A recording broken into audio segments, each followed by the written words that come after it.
Sejam muito bem-vindos a mais um Arena Reinforce, onde a gente fala de cibersegurança de uma forma simples e descomplicada.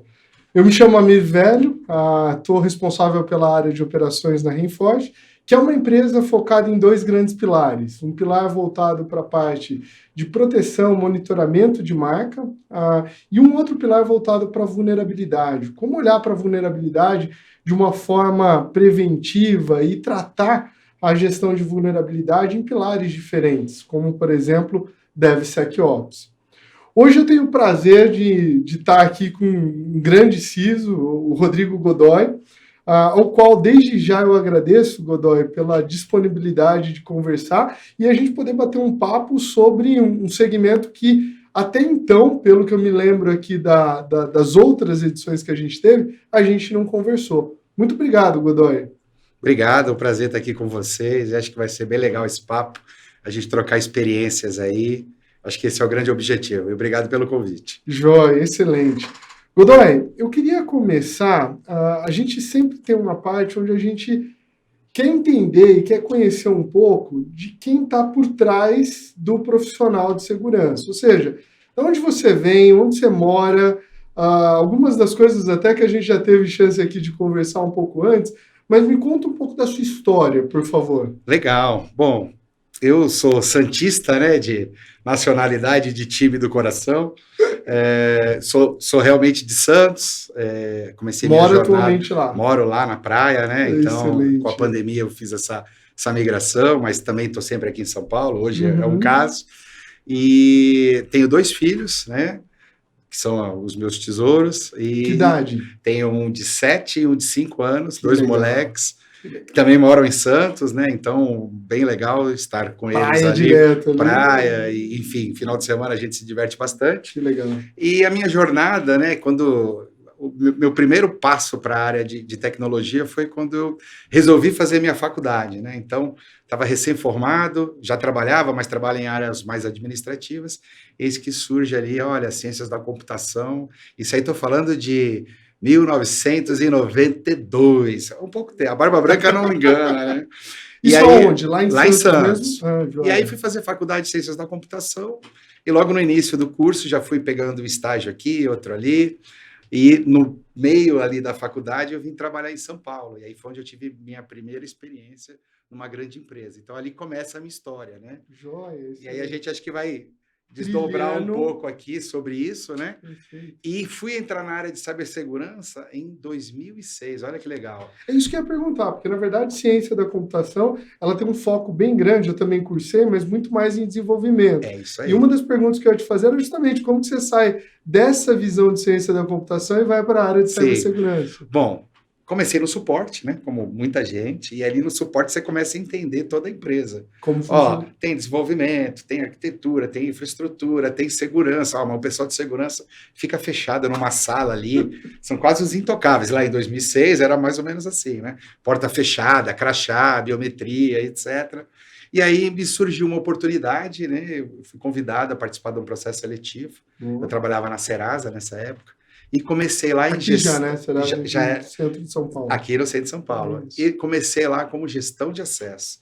Então, eu era o cara que olhava a fila, via o ticket, olhava ali o playbook e fazia ali o provisionamento de acordo com a demanda. Né? E ali fui conhecendo. É uma das áreas essenciais para a segurança ainda hoje. Sim, né? Hoje, quando você fala para um CISO, qual é a área que mais você tem pontos de auditoria, problemas de governança, é gestão de acesso. Né? Exato. Então eu entrei ali e dali começou a jornada, né? E aí até onde estou hoje, né? A gente vem desdobrando isso. Já são aí são quase 18 anos só em cibersegurança, né? Perfeito. E aí fui passando por várias áreas até que depois eu entrei na camada de gestão. E aí, mais ou menos 2011, eu fui para a camada de gestão e de lá estou até hoje. Até hoje. Joia. E dentro desse processo de formação, o que complementou? Você fala que fez ciência da computação, você buscou alguma coisa depois mais focada na parte técnica de segurança ou mais focado na parte administrativa? Como que você tratou essa questão da carreira em Y aí? Boa. As empresas, elas proviam muitos treinamentos técnicos, né? Então, eram treinamentos que eu não me preocupava em fazer por conta própria. Então, eu mergulhava ali naquele complexo de tecnologias. Adquirir uma solução nova, tem o treinamento. Então, a gente fazia isso. Mas quando foi em 2004, eu resolvi fazer um MBA em Gestão em Tecnologia da Informação na FGV. E em 2004, praticamente ninguém tinha, né? Então, quando eu entrei como analista júnior da pós-graduação, só tinha executivos, né? E aí era engraçado, porque, o que você faz lá? Eu trabalho com gestão de acesso. Aí os caras olhavam, pô, mas eu sou diretor, eu sou CTO, CIO, então só tinha cara de alto nível. Mas isso me ajudou bastante, porque me abriu muita cabeça. A dar uma visão. Pô, foram 18 meses ali que eu comecei a tomar um banho de gestão. E aquilo me impulsionou demais. E aí eu fui pegando gosto pela gestão. Então, dentro da segurança, por mais que eu trabalhava em times técnicos, eu sempre fui tendo aquela viés da gestão e entendendo que seria talvez o meu caminho. E me identifiquei muito com isso. E aí foi natural essa virada, não da carreira Y, não para o mundo técnico, mas para a carreira de gestão. Que joia, que joia. Ou seja, foi ali que você conseguiu começar a entender como que pensava a gestão, até para aproximar. Porque a gente tem conversado aqui, Godoy, e acho que um dos grandes desafios é justamente falar a mesma linguagem, né? Eu acho que traduzir o Technicase, é um pouco do que a gente procura fazer nesse bate-papo nosso, para o público em geral e, no caso especificamente do CISO, para a direção. Esse continua sendo um desafio? Ele é enorme, esse desafio, porque quando a gente olha para o passado, qual era o desafio de um recém-gestor em segurança? Vou colocar um caso prático.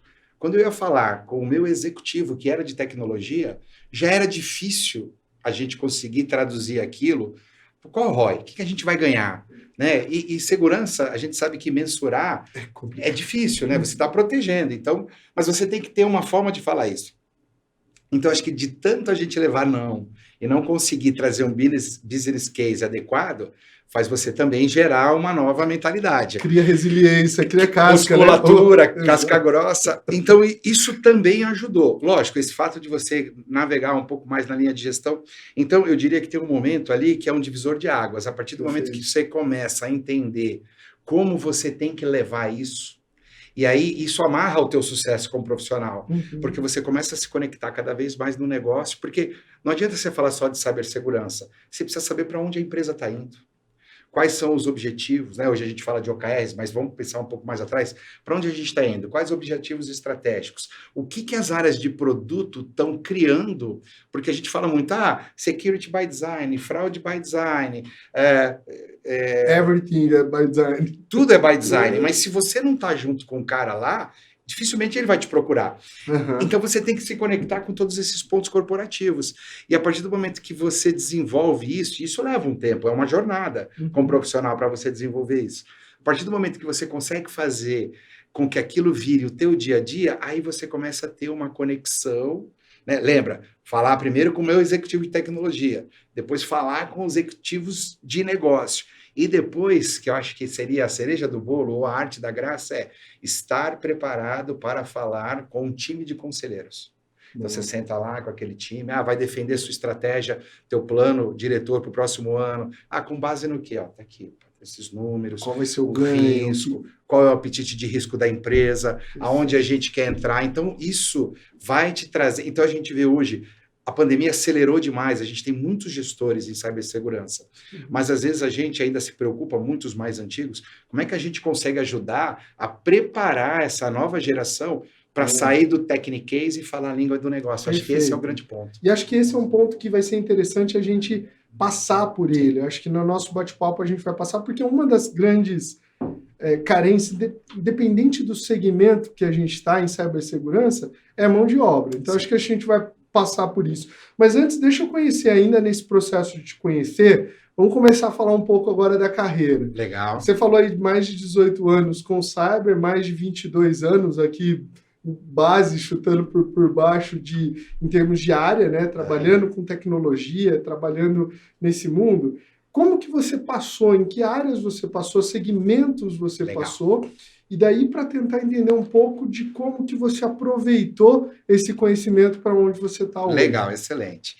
Bom, na minha jornada profissional, então foram praticamente 16 anos na Serasa Experian. Serasa, depois Serasa Experian, né? Porque ela passou por uma mutação. Então, 2006 na área de gestão de identidade, depois passando por questões de gestão de vulnerabilidade, ajudando a resolver pontos de auditoria, gestão de acesso, trabalhando também com as ferramentas, então toda a parte de antivírus, proteção de borda, perímetro, etc. Aí assumindo a gestão como um todo, né? E aí em 2016, um shift profissional indo trabalhar no Banco Santander. Então, a princípio, eu fui cuidar de uma gerência, e aí no meu quarto mês de empresa, a gente tinha um executivo na época que lá tinha as divisões, Produban, SBAN e Santander. Eu era da Produban, o executivo que era o CISO local Brasil da Produban saiu e me colocou no lugar dele. E aí eu fiquei por um período de 4 anos cuidando de toda aquela operação da Produban. E aí sim, ali tem um grande salto na minha carreira, porque ali eu brinco, né, que a criança chora, a mãe não vê. Então, você vai para um universo de quase 100 mil colaboradores, né, entre terceiros e colaboradores. Você ter todas as tecnologias de ponta, a gente sabe da maturidade da área financeira, né? Até pela obrigação que as normas pedem. E Banco Central, e etc. E como ele é visado, né? Isso. Então, ali acho que foi a minha maior universidade. Uau. E ali foi onde eu consegui entender como é elaborar um plano diretor. E aí tem o caso mais legal, que acho que mais brilha meus olhos, né? Aí no meio de tudo isso eu recebo uma proposta do varejo, aí você fala, pô, você está na indústria financeira, a arte da graça, de tecnologia, etc., e recebe uma proposta do varejo e aceita. Cara, ali eu tive a oportunidade de construir uma área de cibersegurança do zero. Uau. Então, imagina que tudo aquilo que você eu acumulei... conseguiu Então, eu peguei tudo aquilo que eu já tinha aprendido nessa jornada de passar por 2 grandes empresas, e aí eu precisei sentar, desenhar um plano diretor, aprovar e implementar. E esse plano diretor, ele tinha um desafio de quê? De elevar a maturidade. Então, você tinha ali uma foto do cenário atual, um roadmap para 3 anos, e a gente trabalhou nisso, e foi muito legal. Então, eu diria assim, se você falar para mim hoje, porra, qual foi a tua maior experiência e o que mais você tem orgulho? Foi essa construção no varejo. Porque o varejo é um ambiente super diferente, a regulamentação dele era baixa, mas a gente também ia impulsionar, né, um banco. Então, tudo isso, assim, eu diria que foi o grande case da minha vida. Excelente. Daí, dentro disso, dentro desse case da construção, quais são princípios ou quais são pontos que você fala, isso eu carreguei do segmento financeiro para o varejo? Porque eu acho que muitos daqueles que nos acompanham, em algum momento, podem passar por uma mudança dessa. Seja da área financeira para o varejo, ou do varejo para manufatura, não podem passar. O que você levou? Legal. O que foi importante nesse sentido? Que o mais importante, a gente conseguiu entender que quando você está num negócio crítico, alta disponibilidade, ela é regra prioritária. Então, às vezes a gente comete erros de errar em escolhas. Então, ali era um cenário onde a gente não podia errar. Então, acho que o primeiro ponto, toda e qualquer solução que a gente implementar era obrigatoriamente ter POC, conhecer a solução, e não só de um único player. Então, você fazia POC de 3 soluções diferentes, você testava, eu vi solução a bendar com volumetria. Pela quantidade ali de requisição. Sim, então você tinha um exercício muito grande, eu acho que isso foi o mais bacana nessa indústria. Então você tinha que ter a certeza, principalmente pela volumetria. Então, a partir do momento que você tinha isso, e você também sabia o que a regulamentação te cobrava, quais processos e controles você tinha que ter. Então, vou mudar de indústria. Pô, mas eu já sei o que é preciso para quem vai iniciar a jornada. Então, tudo isso que foi muito bem colocado, e essa resiliência de entender processos, né? Não só processos, pessoas e tecnologia, né? Esse elo principal. E aí você entender que tipo de profissional que você tem que ter, o tipo de tecnologia, quais os testes, qual o desenho, a arquitetura daquilo, resiliência, quem são os principais fornecedores. Aí você entende que não adianta só ser a sua resiliência, você tem que contratar na tua cadeia de suprimentos fornecedores resilientes, bons parceiros. Então isso fez total diferença para você chegar num ambiente com uma maturidade menor, mas já saber como acelerar os principais pontos. Até por conhecer os caminhos, por conhecer esses trilhar, né? Isso aí. excelente. E nesse ponto, falando de pessoas, você comentou em algo que a gente fala bastante aqui, que é o PPT, né? E não é a Não, apresentação, é a pessoa, é o na processo, a prática. tecnologia. Dentro desse aspecto, a gente escuta bastante dizer que o elo mais fraco é, muitas vezes, a ponta, né? Sim, É o usuário final. De fato é isso? Ou seja, sim, você vê que o mais vulnerável na cadeia é a ponta? sim. Isso está muito alinhado à cultura da Uhum, empresa. Ah, mas o que, que tem a ver a cultura da empresa com cibersegurança? Vamos lá. Quando a gente olha a maioria dos ataques, tudo inicia, né? Boa parte deles por um phishing. Então imagina, pô, o cara cai lá num phishing, pô, legal. Como eu conscientizo, eu educo esse público? Então, quando a gente olha, né? Ah, por que a gente sempre fala? Ah, o elo mais fraco, por quê? Porque ele é o mais vulnerável.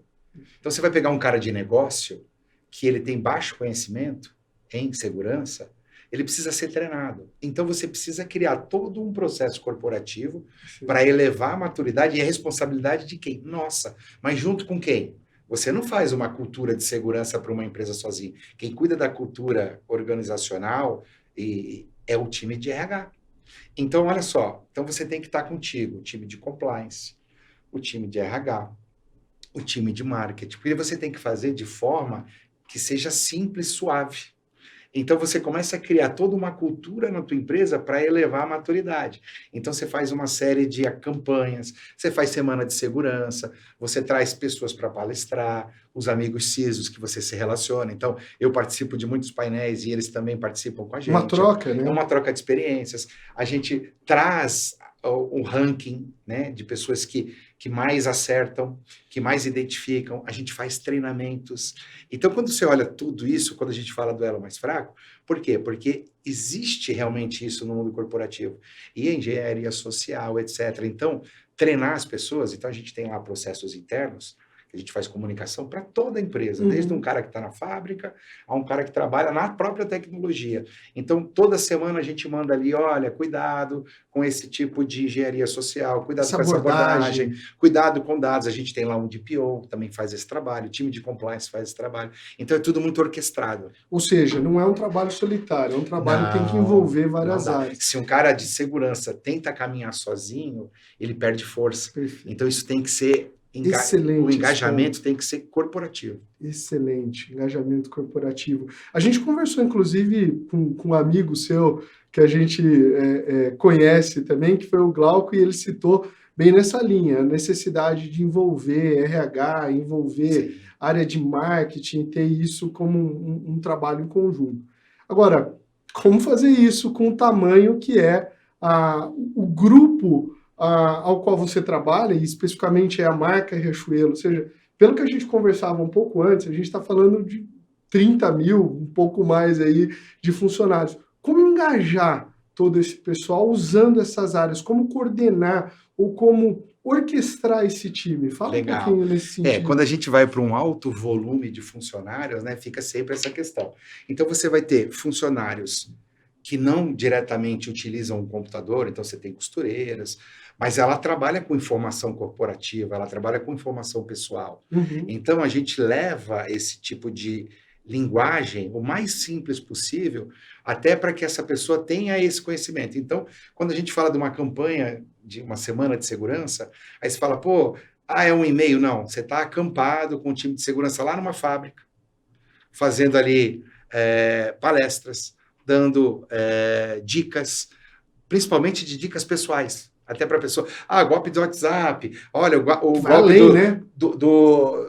do SMS para você ligar no 0800 de um banco. Então, a gente faz essa Pontos, né? conscientização. Ganhei várias, a gente recebe Sim, direto, pontos do cartão, troca os seus pontos. e quando a gente fala do elo mais fraco, pessoas ainda, os nossos clientes. Sim. Então, se você olhar, a maioria das grandes empresas tem uma aba no seu site, segurança da informação. Você clica ali, tem uma série de dicas para que o cliente não caia nos golpes, né? Então, não só falando do público corporativo. E o time mais administrativo, a gente, lógico, campanha de phishing é um dos grandes Formas. atores para você desenvolver isso, porque o cara cai, Ó, você caiu num programa, ainda bem que foi nosso, porque qual é a nossa missão? Antecipar. Aí ele sai para um link de um treinamento, aí ele entende, validar os pontos principais que ele tem que analisar no e-mail. Isso serve para a vida pessoal dele também. Na casa dele, ele faz a mesma coisa.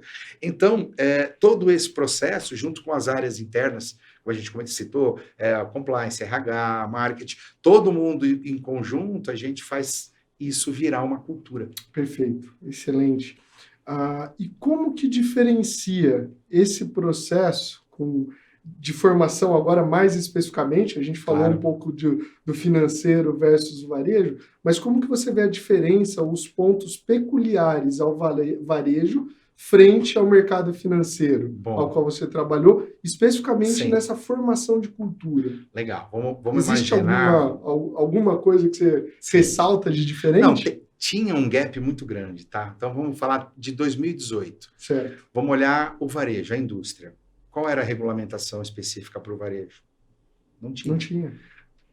Vamos ter uma lei de proteção de dados. Ela vem para 2019. Uhum. Indústria financeira, ela já é regulamentada há muitos anos. Então, por diversos lados. Sim, e não tinha como você comparar. Então, você pega um banco central, a régua é lá em cima. Então, por quê? A indústria financeira, você está ali lidando com dinheiro, é diferente. Então, quando você comparava as duas indústrias, tinha um choque de realidade muito grande. A Lei Geral de Proteção de Dados, ela veio alavancar uma elevação de maturidade em proteção de dados. Porque quem é de segurança, a proteção de dados, a gente já faz isso há 20 anos atrás. Né? Ela só veio para regulamentar. Então, o varejo, em 2019, ele sofre uma grande mudança e as grandes empresas passaram a criar seus processos. E aí ficou aquela bola dividida. Tem que ter um DPO? Tem. Puta, fica onde? Né? Debaixo da onde? Vai para a segurança? Não, mas talvez não faça sentido. Jurídico, compliance, não, tem que estar do lado. Mas isso fortaleceu. Então, hoje, quando a gente olha no cenário atual, pensando já em 2024, boas empresas ou as maiores empresas do varejo têm já sua financeira. E, de alguma forma, o Banco Central olha para isso. Tem ação na Bolsa, tem toda a questão de auditorias contábeis fiscais. Então, evoluiu demais isso. Então, eu diria que tínhamos uma grande diferença, ainda temos uma boa diferença, mas o varejo evoluiu muito. O gap reduziu, sim. Perfeito. Eu estou aqui, eu brinco que a gente tem uma área de inteligência aqui, na nossa área de marketing, e a gente levantou as seguintes informações. O Brasil hoje ele ocupa a 12ª posição no ranking mundial de e-commerce. Temos a fonte, é uma referência pública aí. A gente observa que na última Black Friday, mesmo com toda a questão de Black Friday que às vezes se fala, houve um aumento de 2% aí do que se passou em termos de volume, de comercialização. Comparado a isso, paralelo a isso, a gente tem as fraudes. Né? A gente tem toda a questão de fraude que registra 2,5 bilhões, em outra fonte a gente vê, de fraudes aí ou de valor em fraude. Com todo esse cenário, Godoy, o que a gente pode esperar ou o que a gente pode imaginar de crescimento para o varejo relacionado a essa questão de fraude, relacionado à questão de cibersegurança, tendo em vista que cada vez, e você até comentava isso um pouco antes da gente começar, a loja física ela é importante, mas a gente começa a ter o varejo também entrando aí no aspecto digital. Como que você vê esse crescimento em termos de fraude, cibersegurança envolvido? Legal, excelente pergunta. O digital ele vem crescendo, né? A pandemia, de certa forma, acelerou muito a questão do digital. Lógico que você tem empresas que são 100% digital e tem empresas que elas têm também as questões de loja física. Mas quando a gente olha para o cenário de fraude e cibersegurança, vamos imaginar que é um processo multicamada. Então, segurança ela é multicamada. Então, existe uma jornada. Então, você aprende muito com os casos de uso. Boa. Então, como você calibra o seu processo de fraude? Pensa, você não pode criar fricção no processo do cliente. Pensa que a gente vai falar de experiência do cliente. Então, você tem motores de risco, pensando na jornada de um cliente. Então, ele tem lá o seu dispositivo que vai chamar um aplicativo. Ali você já começa a fazer proteção. Geolocalização, se aquele dispositivo está infectado, se ele está com o root quebrado, uma série de pontos. Rodando alguma coisa. Aí depois você vem para o onboard. Pensa, o cara vai fazer o onboard para abrir uma conta. ali você já tem outra camada de processos de segurança e prevenção à fraude. E depois no transacional, o cara vai transacionar, você pede um token, você pede uma biometria, etc. Então, esse conjunto de processos, que é a jornada da sua experiência para o teu produto, ele é composto por casos que a gente já vem há anos trabalhando. Então, não é que vai subir, vai, mas existe uma jornada. Claro, todo dia aparece um caso de uso novo. E aí você faz o quê? Você volta, você entende como ele se comporta e como o seu processo pode travar. A gente, há 2 anos atrás, tinha aquela questão de o cara clonar o aplicativo. Ele subia lá o app clone e aí você começava a entender comportamento. Aí você, mas ele tem uma estrutura diferente do meu aplicativo. Então, você pedia para comparar, o que fosse diferente, você tombava, separava. Então, a crescente, ela é todo dia. Uhum. Para quando a gente fala de cibersegurança, a mesma coisa, proteção, toda a parte que ela é automatizada. Lógico, a inteligência artificial está crescendo muito para você fazer robôs para ataque, etc.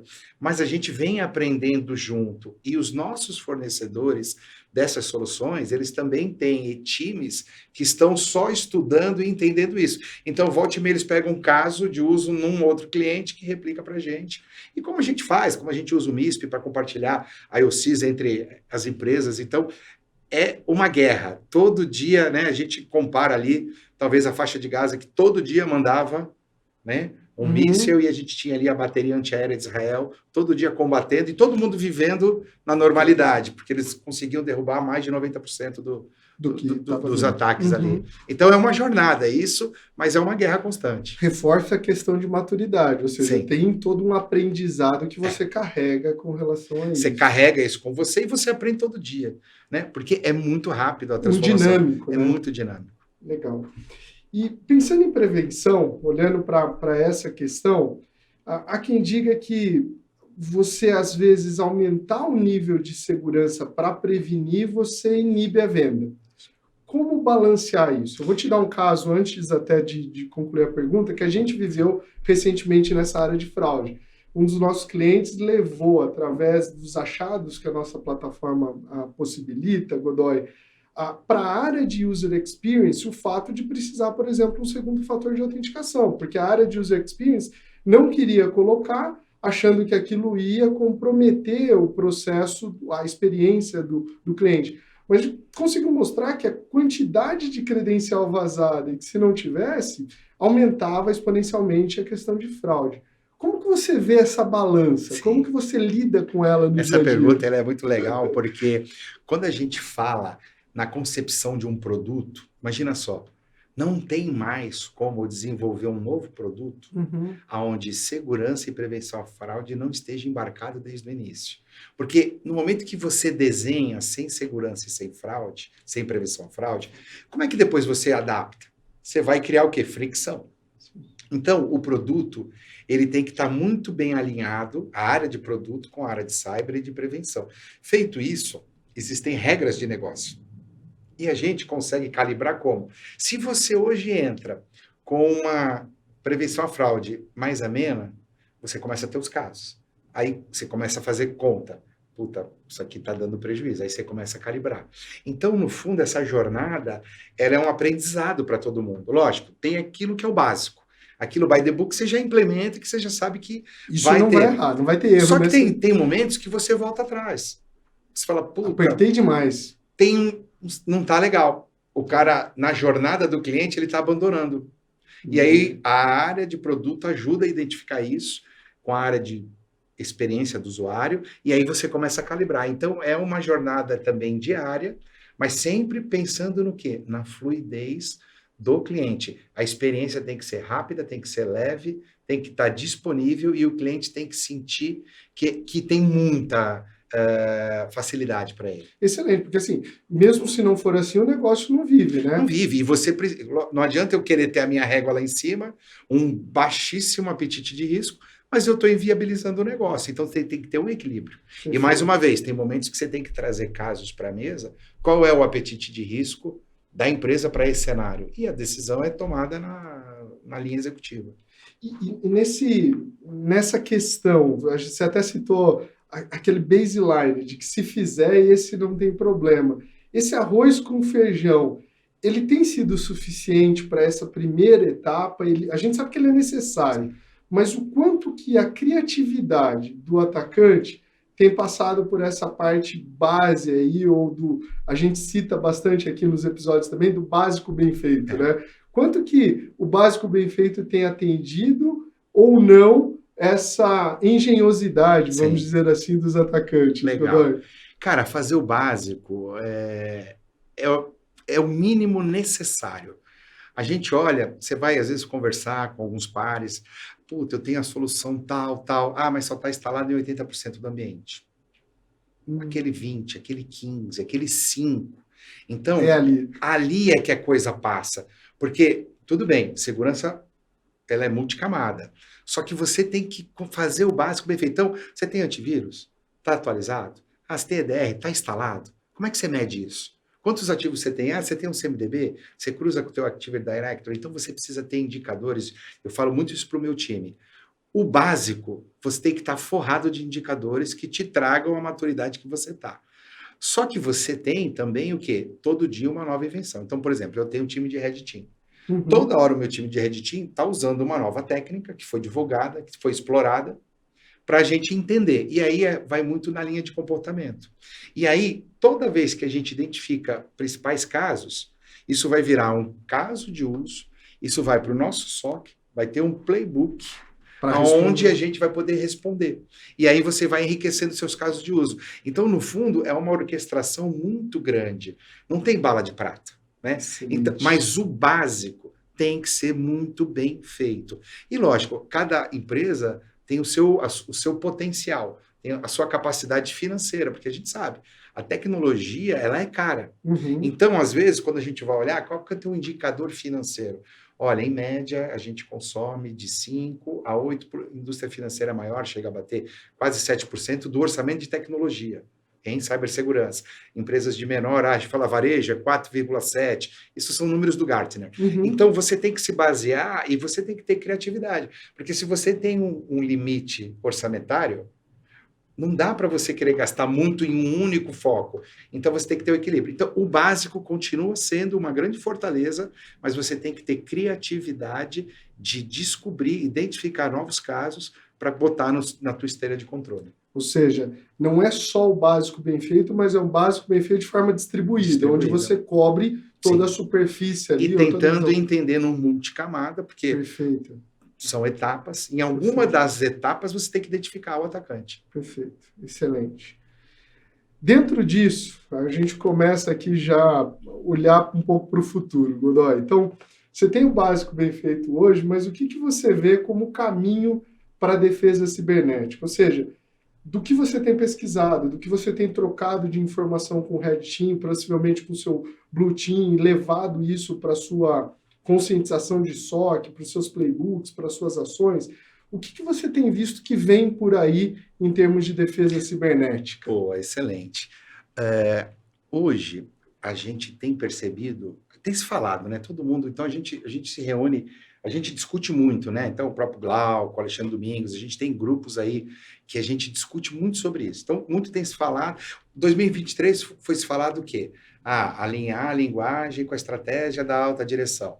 2024, inteligência artificial. Esse é o tema que desponta em qualquer roda ou em qualquer matéria, né? Então, hoje um fabricante até disponibilizou lá um paper falando de previsões, e aí vem falando, modelo de ataque com inteligência artificial.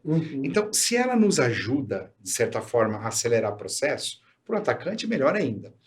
Só que assim, hoje, quando a gente olha, eu tenho lá uma série de tecnologias. Todas elas, na individualidade, já tem inteligência artificial. Né? É core do negócio deles. Só que a gente não consegue ainda ter uma visão de como você integra toda essa visão com inteligência artificial e diz, o A, o B, o C, o D, isso está me trazendo insumos e riquezas para que eu possa, de alguma forma, alertar isso. Então, eu diria o seguinte, e inclusive até um desafio que eu tive com o meu time é, o que a gente vai agregar valor com inteligência artificial pensando em 2024? Eu tenho casos de uso no SOC. Tá, mas o que que ele faz? Porque, assim, a inteligência artificial, ela tem a capacidade de identificar coisas que a gente ainda não consegue. Uhum. Ela tem capacidade de automação e de resposta. Então, você fala, porra, arte dá graça isso. Então, o que eu estou brigando muito com o meu time é, eu quero casos de uso no SOC com inteligência artificial, que cruze, relacione e que abra um ticket para uma fila e que aquilo seja de uma forma muito mais automatizada. Porque qual que é o nosso grande problema hoje? Recursos também, capacidade técnica. Então, a partir do momento que a parte mais operacional você consegue automatizar, você consegue transformar o teu time num time muito mais técnico, menos operacional, que acho que isso que dá mais dor de cabeça para nós. Uhum. Agora, os ataques, né? Então, e aí indo na tua linha da pergunta, a gente tem entendido que os ataques vão ser cada vez mais sofisticados e mais rápidos. Então, aquele Também tempo pela inteligência consequência artificial. E a gente falava, olha, em média, né, 2022, é 209 dias que o atacante fica já na tá tua dentro. rede. Isso. Cara, o presidente da CrowdStrike, no evento deles, comentou que 7 dias, e com a evolução da inteligência artificial, questão de horas. E aquilo foi meio chocante para quem presenciou. Então, olha para a gente aí, num curto espaço de tempo, estamos falando de 3 anos, olha como isso evolui. Então, se o atacante vai ter mais velocidade para atacar, qual é a sua velocidade de resposta? Ninguém ainda tem grandes cases de prática sobre isso, mas eu só tenho visto isso semana passada e essa semana que eu retomei de férias, só se fala disso. E aí, legal, mas como, né? Então, eu acho que todo gestor de segurança tem que ter no seu radar, em 2024, falar de inteligência artificial, mas como ele consegue adaptar o negócio dele ao que ele tem na mão. Eu acho que a grande analogia aí é como se tivesse uma ferramenta muito inovadora, Sim. mas que a gente ainda está procurando como usá-la. Como ela né? vai se encaixar e tirar proveito, porque Exato. é tudo muito novo. Exato. Né? Exato. Então, saca, a gente ainda precisa maturar esse processo. Excelente.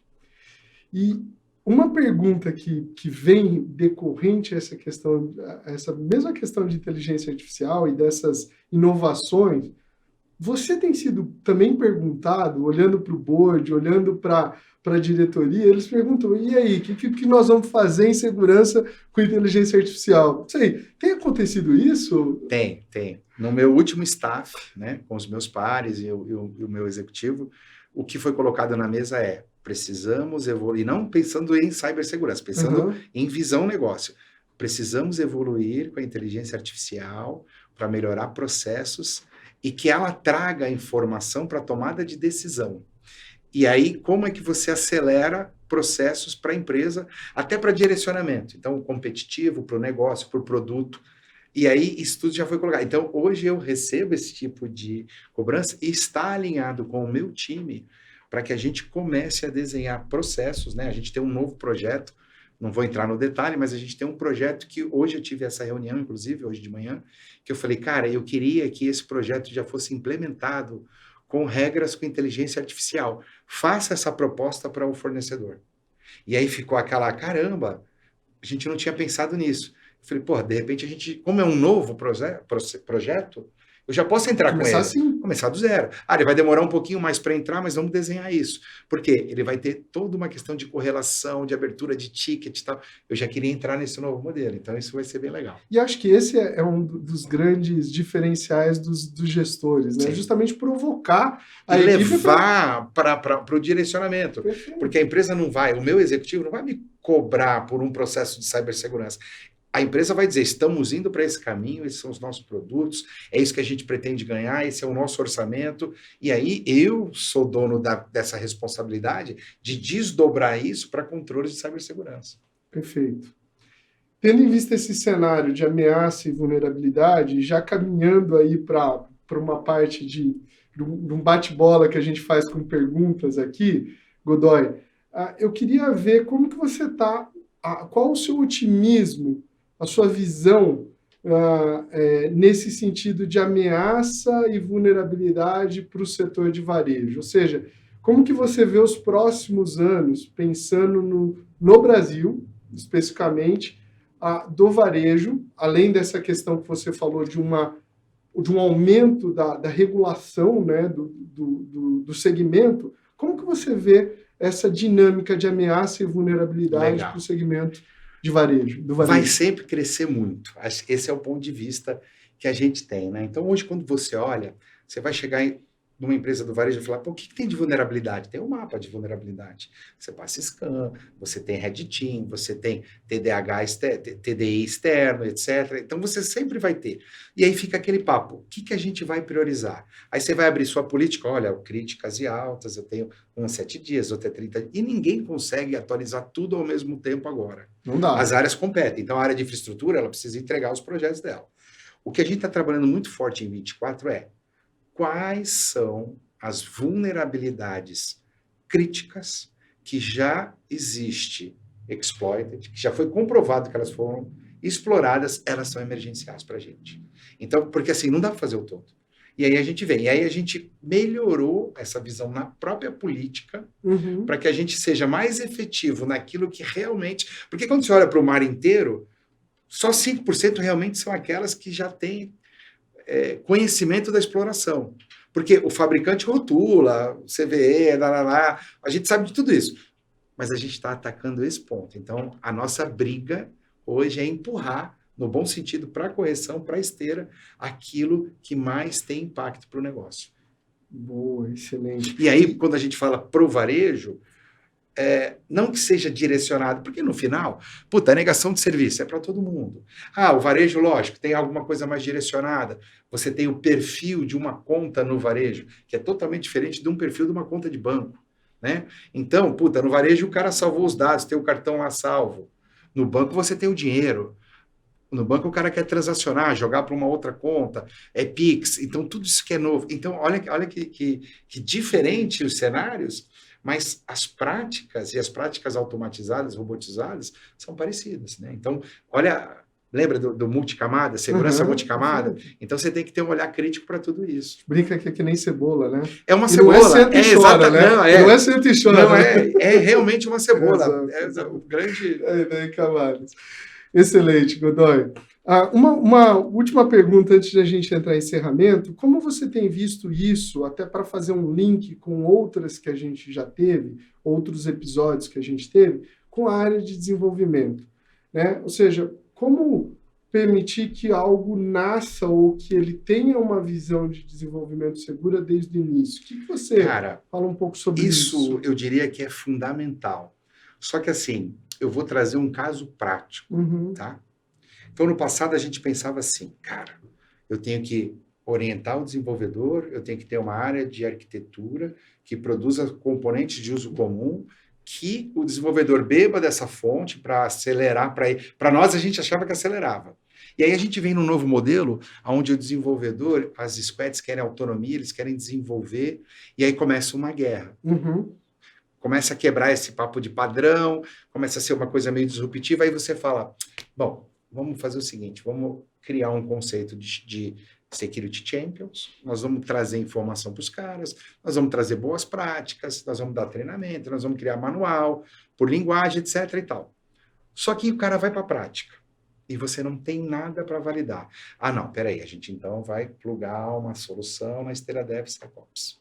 A gente fez isso. Aí imagina todo um time lá, quase 100 squads, desenvolvendo, e aí você virou o gargalo do processo. Crítico e alto, você breca. E aí aquela solução só te dá visibilidade para o time de segurança e acabou. Engajou? Ninguém queria aquela porcaria. Arrumou briga. Foi uma BO. E aí vai falar com o CTO, ele olha e fala, porra, não dá para ter um gargalo de segurança. Segurança, ela tem que ser consultiva, ela tem que estar embarcada, não ser uma coisa burocrática. Aí que a gente entendeu o seguinte, cara, a gente precisa entender uma solução que eu dê autonomia para o cara na ponta. E aí a gente trocou esse processo, a gente trocou o modelo que a gente tinha desenvolvido, foi para um modelo onde eu dava autonomia para a squad. Cara, aquilo engajou, escalou, e hoje a gente tem uma... E aí, olha que número num cenário onde a gente corrigia em média 36 vulnerabilidades mês, a gente passou a corrigir mais de 1.000. Que excelente. Da água para o vinho. Mas por quê? Porque o próprio dev tinha autonomia, ele recebia o relatório do erro do código dele, ele ajustava, ele rodava na esteira e seguia. Então, acho que isso, e aí fica uma prática, né, de uma escolha que não foi tão alinhada, olhando para os times de dev. Então, o que eu diria é o seguinte, uma boa experiência é sentir a dor, conversar com os caras e entender. Entendeu o que ele passa no E dia. antes de tomar a decisão, desenha para os tech leads e explica, a gente quer ir nesse cenário. Alguém vai levantar a mão e falar, mas você vai virar um gargalo, ou você vai criar. E aí você consegue, de repente, acelerar isso. Então, esse é um case prático que eu vivi e foi uma mudança da água para o vinho. Cara, excelente. Acho que esse é um cenário que a gente está muito inserido. Inclusive, se você nos acompanha, assista ao episódio anterior que a gente tratou bastante sobre isso. E é um cenário que a gente está bastante envolvido da conversa entre as áreas, né? Porque a gente está falando de um time de desenvolvimento que o KPI é um, Sim. A gente está falando do time de operação que o KPI é outro, e a gente está falando do time de segurança que o KPI ou os objetivos são outros, né? Sim. E ser equalizar tudo isso de forma que o bem comum do negócio... Olha o que você falou, bem comum. E no final, o time de dev, o time de segurança, o time de produto, o time comercial, todo mundo está desdobrado num único objetivo corporativo. Exato. E a partir do momento que todo mundo começa a falar na mesma língua, você acelera a entrega do objetivo principal. Essa é a sacada. Excelente, excelente. Acho que esse é um ponto que a gente tem visto. Legal. Godoy, até dentro disso, do último episódio veio uma pergunta para você. Legal. A gente teve aqui com o Marcelo Pazini, que é da First, inclusive, que é do Grupo Santander, né? Faz toda a parte de tecnologia para o Grupo Santander, então tem uma proximidade aí até contigo nesse sentido. E ele deixou, como a gente normalmente faz, uma pergunta. Então eu queria passar essa pergunta para você poder enriquecer o questionamento aí e também, na sequência, deixar para o nosso próximo convidado. Perfeito. Topa o desafio? Vamos embora. Então Vamos tá lá. bom. Godoy, vai ser um prazer. Vou olhar para aquela câmera, né? Manda mesmo. A gente trabalhou junto no Santander, né? E faz um tempo já que o Godoy saiu e voou para os novos desafios dele, que foi bacana aí, né?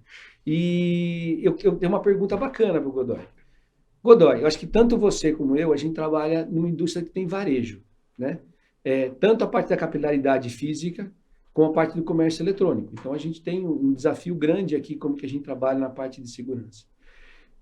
E a gente tem um assunto aí que eu até brinco às vezes, que é um assunto da moda, mas não é verdade. É um assunto que é emergente pra caramba, que é a parte de inteligência artificial. Você consegue falar para a gente 2 ou 3 cases onde a gente consegue encaixar a inteligência artificial na parte de prevenção? Acho que tem bastante a ver com o que a gente estava conversando, né? É o tema de 2024, né? Obrigado, Marcelo. Obrigadão. Excelente profissional aí, tivemos boas experiências. Bom, na prática, né, o que a gente tem feito hoje? A gente está estudando, a gente tem 6 casos de uso que a gente está trabalhando com o time internamente, que a grande sacada desse caso de uso qual é?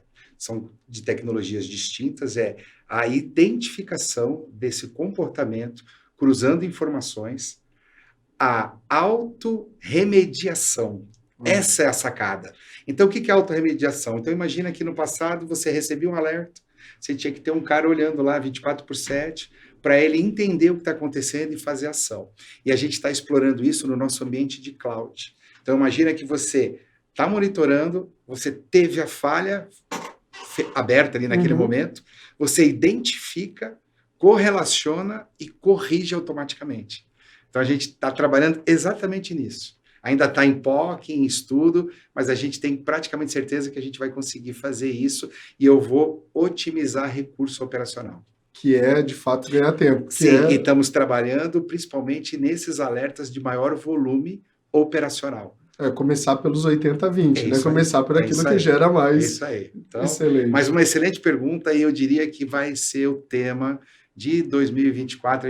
Vocês aqui que estão sempre fazendo aqui, né, as sessões, vocês vão ver que vai ser um tema mais falado. A gente conversou muito em 2023 já, até por conta da tendência da RSA, a gente ouviu muito isso na RSA de 2023, mas acredito que é um assunto que ainda vai render alguns anos, né? Acho que é um dos Tem grandes muito assuntos. aprendizado. Exato. Como usar a ferramenta. Como usar. Como usar. Para não quebrarmos a corrente de perguntas, Godoy, eu queria que você deixasse para a Eva, da ONCE, e a gente já teve aqui com outras participantes da ONCE também, vamos estar com a Eva no próximo episódio, uma pergunta para ela. Se você puder nos ajudar com isso, eu agradeço. Excelente, vamos lá. Bom, a Eva é excelente profissional, conheço ela já há alguns anos, né?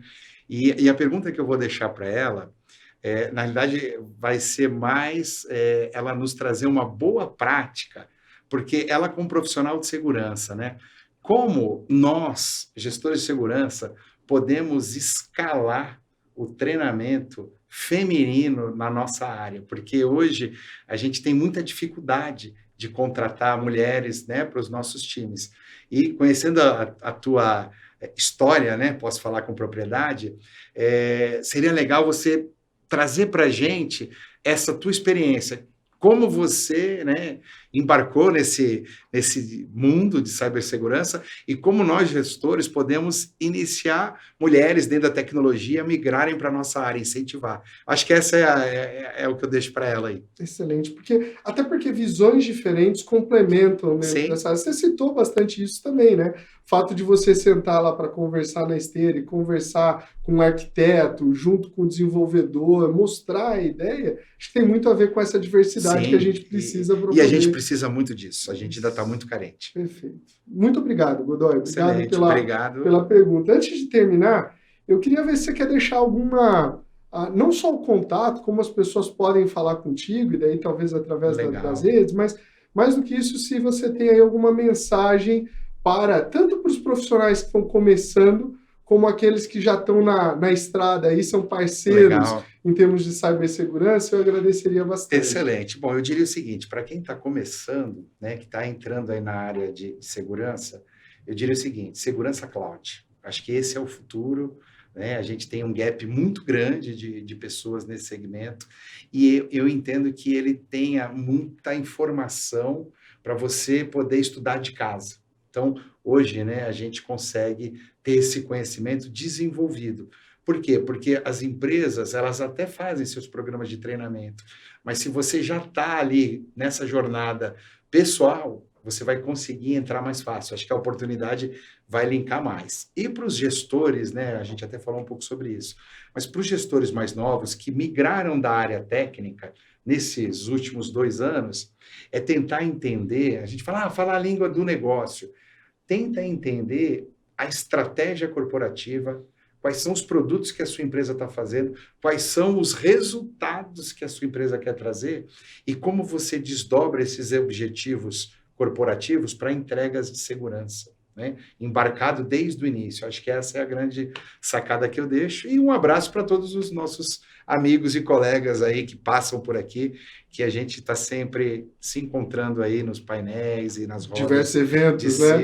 E é muito legal estar com essa galera aí. Porque por mais que imagine que é uma cidade grande, que a gente está num país grande, mas o universo ali de segurança, ele tromba com pessoas... E nos últimos 4 anos a gente tem trocado muita experiência. O que é extremamente importante. Muita experiência. Né? E tem desenvolvido a gente. Sim. Eu aprendo com todos eles, né? E a gente contribui todo mundo um pouco sobre um case, sobre uma situação, sobre um cenário. E isso enriquece. Excelente. Godoy, gostaria de agradecê-lo novamente por esse bate-papo. Foi incrível, assim, enriquecedor até para conhecer não só do segmento do varejo em si, mas também todas as outras informações que vieram juntos, que permearam a conversa.